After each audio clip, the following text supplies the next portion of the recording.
5 ml.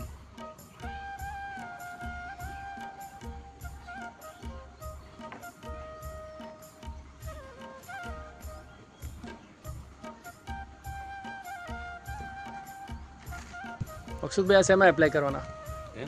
શેમાં આપવાના છો? મરચામાં અને રીંગણીમાં. મરચીની રીંગણી.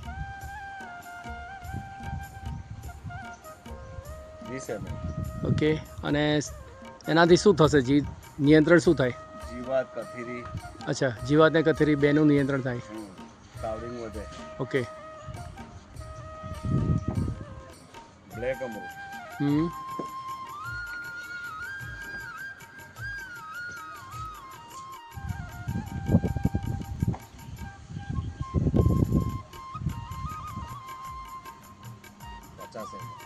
હમ.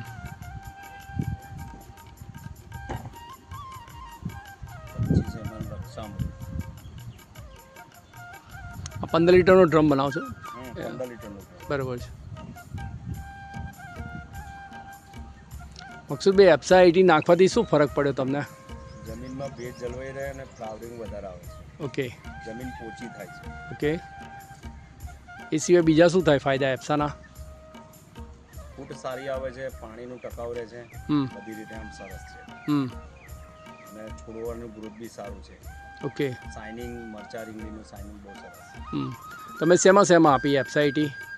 મરચામાં આપી છે, રીંગણમાં, મેથીની ભાજી અને ઘઉંમાં. ઘઉંમાં. ઓકે. તો કેટલા એમ આપો છો આમ જનરલી? પંપમાં 5 ml. પંપમાં 5 ml, કોઈ પણ દવા સાથે 5 ml. સાથે 5 ml. ઓકે. અને ડ્રિંચિંગમાં 50 ml. ઓકે, ડ્રિંચિંગમાં 50 ml તો હું બનાવ્યું હતું. એક પંપ 50 ml. અને કેટલી ક્યારીઓ હતી? કેરીઓ યાની 4 પારિયા. 4 પારિયા છે. ઓકે. અચ્છા, અઢી પંપનું તમે 50 ml ઉપયોગ કર્યો, બરાબર? એક પંપમાં 50 ગ્રામ એપ્સા વાપરો. ઓકે. ઓકે. ડ્રિંચિંગ માટે. બરાબર છે.